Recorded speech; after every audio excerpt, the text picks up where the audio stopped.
इयत्ता 7वी बालभारती.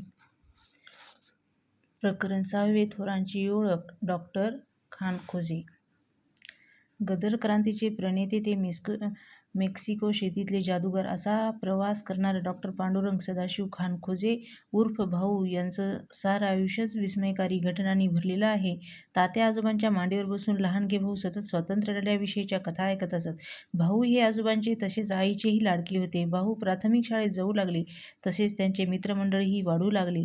भाऊ व त्यांच्या साऱ्या मित्रांची माडीवरच्या खोलीत बंद दाराआड बसून काहीतरी खलबतं चालायची.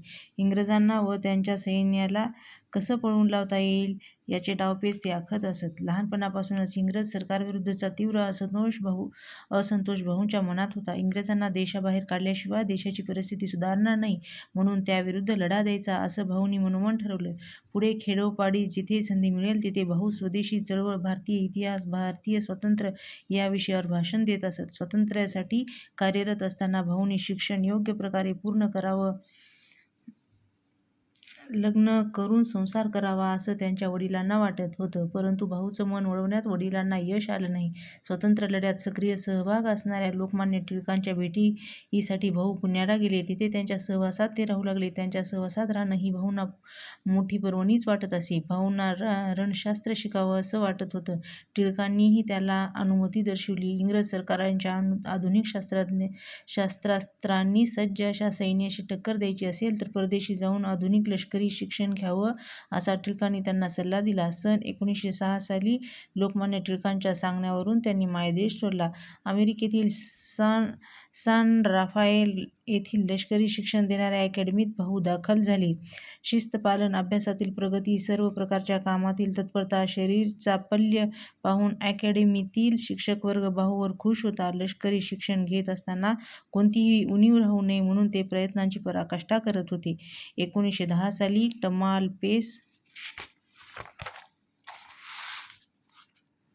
टमालपेस मिलिटरी अकॅडमीचा डिप्लोमा त्यांना मिळाला.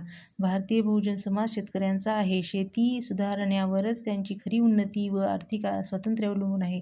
कृषक व श्रमजीवी एकत्र आले तर इंग्रजांना सहज देशातून घालवून देऊ शकतील असा त्यांना विश्वास होता. शेतीच्या निमित्तानं बहुजन समाजात क्रांतीचा प्रचार करता येईल अशा विचारानं त्यांनी कृषीशास्त्रात शिक्षण पूर्ण करण्याचं ठरवलं.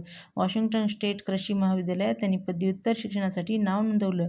1913 साली त्यांनी मास्टर ऑफ सायन्स MS ही पदवी मिळवली. कृषी शिक्षण घेत असताना त्यांनी अमेरिकेतील क्रांती केंद्र काढली.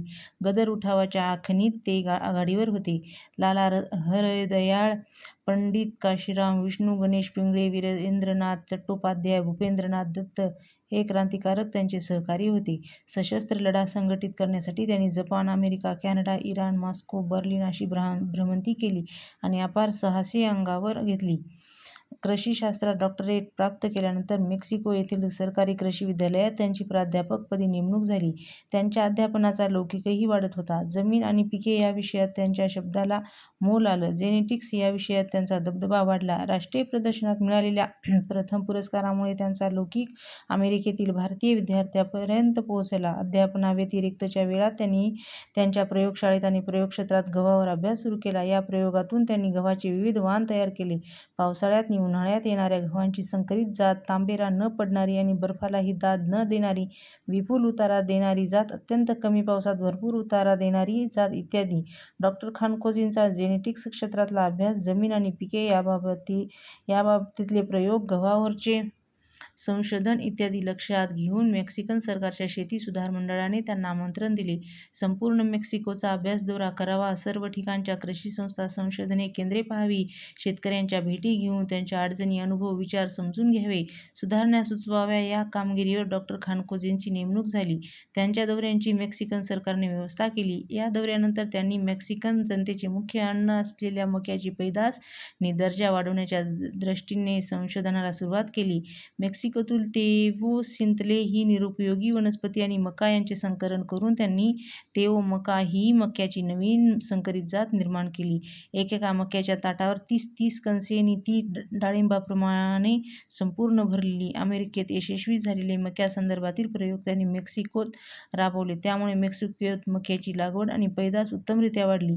मेक्सिकन सरकारने 1930 सालचा राष्ट्रीयदृष्ट्या महत्त्वाचा ठरणारा आणि संशोधनासाठी असणारा पुरस्कार देऊन डॉ. खान खोजे यांचा गौरव केला.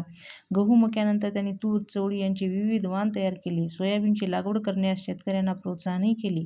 त्यांनी शेवग्यावरही संशोधन केले. शेवग्याचा पाला, मुळ्या, शेंगातील बिया आणि त्या बियापासून मिळणारे सुगंधी तेल यांचे महत्त्व विशद करणारी पुस्तिका प्रकाशित करून सामान्य शेतकऱ्यापर्यंत पोहोचवली. अपार देशप्रेम असणारा एक क्रांतिकारक, शेतकऱ्याविषयीची कळकळ असणारा एक कृषितज्ञ म्हणजे डॉ. पांडुरंग खानखोजे. संदर्भ डॉ. खानखोजे नाही चिरा. वि. ना. गावणकर.